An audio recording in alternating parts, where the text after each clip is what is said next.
Bab 866. Aku hanya bercanda. 3 tahanan lainnya mati rasa.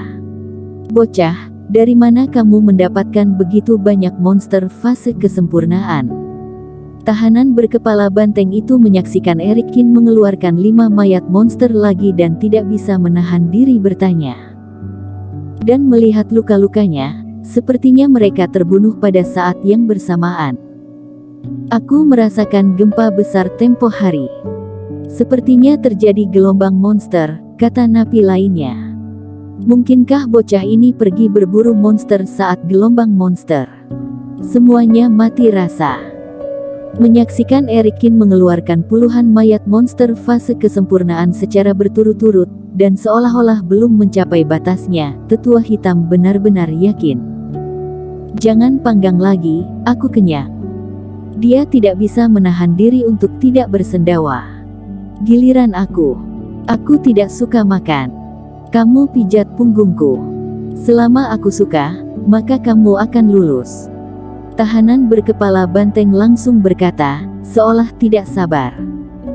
Erikin juga melihat bahwa mereka semua adalah tahanan, dan mereka semua terkunci dalam rantai, dan mereka tidak dapat membuat tuntutan yang keterlaluan. Mereka bahkan tidak memiliki kebebasan dan tidak dapat melakukan banyak hal.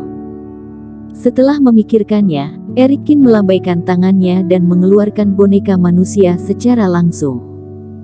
Apa-apaan ini? Membodohiku dengan makhluk ini.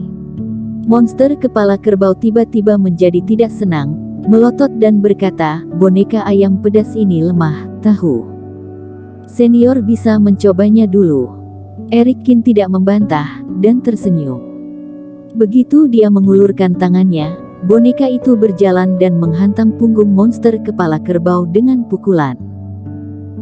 Mata monster itu tiba-tiba melebar, pukulan ini hampir meremukkan tulangnya. Ketahuilah bahwa dia adalah monster dari peringkat ke-8 fase kesempurnaan, dan kekuatan fisiknya jauh lebih baik dari pejuang. Kamu, boneka apa ini? Tanyanya kaget. Jika satu boneka tidak cukup kuat, aku masih memilikinya di sini.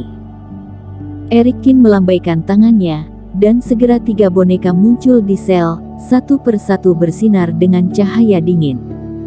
Cukup, sudah cukup. Monster kepala kerbau benar-benar puas, mengarahkan boneka untuk memberinya berbagai pijatan, dan bersenandung nikmat dalam sekejap. Senior, apa yang ingin kamu lakukan? Setelah menyelesaikan yang kedua, Erikin melihat ke yang ketiga. Metode Erikin bisa dibilang kaya dan beragam. Meski kedua orang itu memiliki persyaratan yang berbeda, mereka pada akhirnya tidak membuatnya bingung. Sekarang, tidak hanya sel ini, tetapi semua narapidana di dalam penjara itu tertekan. Penjara belakang Sekte Wendao tak hanya dimata-matai oleh Erikin atau Din Song, bahkan banyak orang yang menyelinap untuk mengamati. Dan orang-orang ini seringkali menjadi sumber kesenangan bagi para narapidana, termasuk tetua hitam dan monster kepala kerbau, yang bersenang-senang bermain dengan orang-orang ini.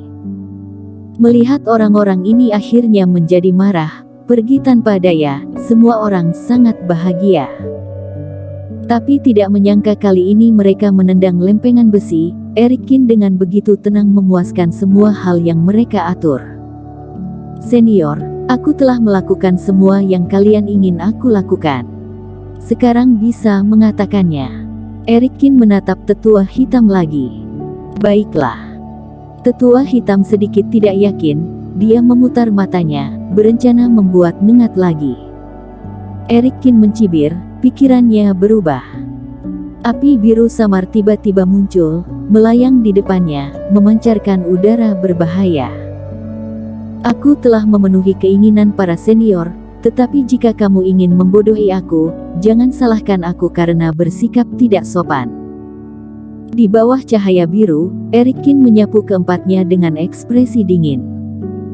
Bicara tentang aturannya, dirinya mau menemanimu, tapi jika ingin mempermainkan, jangan salahkan dia karena bermusuhan. Jurus api biru dibagi menjadi 4 dan melayang di depan 4 orang itu. Kekuatan api yang menakutkan itu berdesir keluar dan menukik di wajah mereka. Ruangan itu terdistorsi dan berubah bentuk oleh pembakaran, bahkan jika dipisahkan dari udara, panas yang membakar membuat wajah mereka terbakar.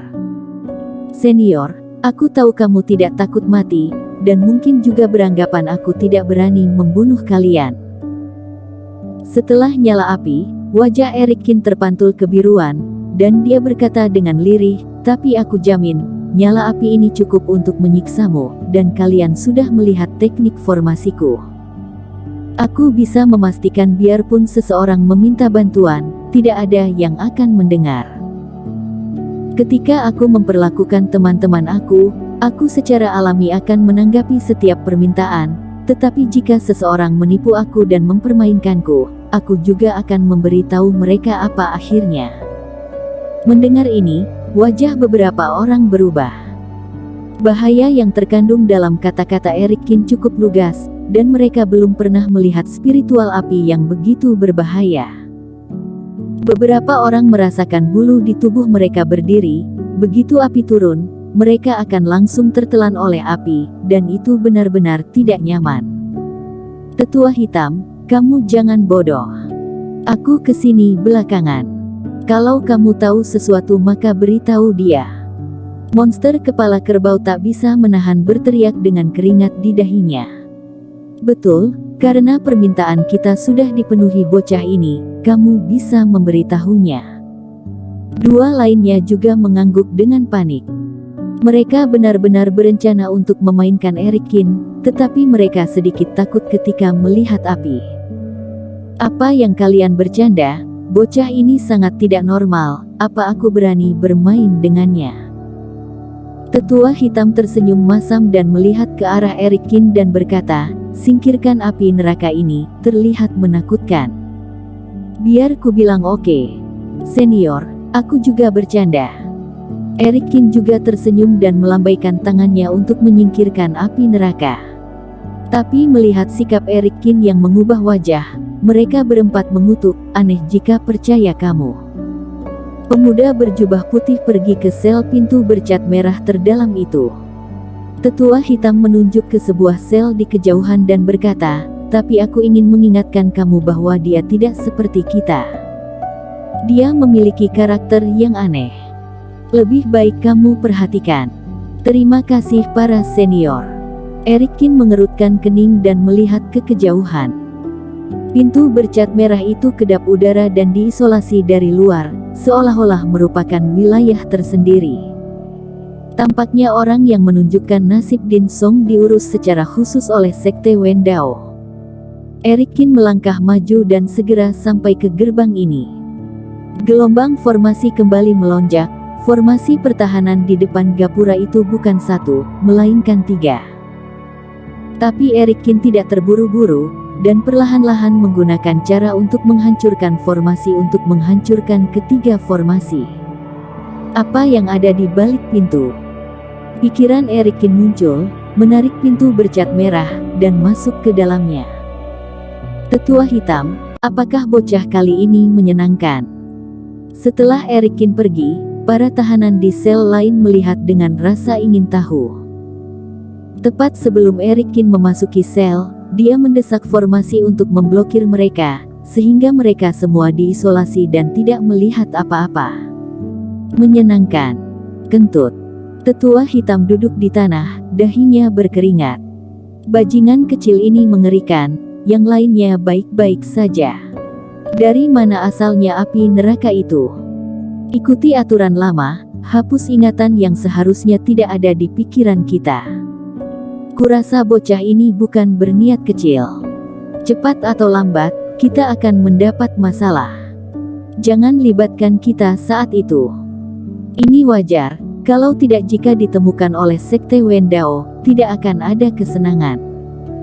Ya, melindungi para penerobos ini berarti melindungi kesenangan kita. Tetua hitam berbicara, menarik narapidana lain untuk setuju. Terima kasih telah menonton video ini sampai akhir. Jangan lupa subscribe dan nantikan kisah episode selanjutnya hanya di Novel Story. Salam.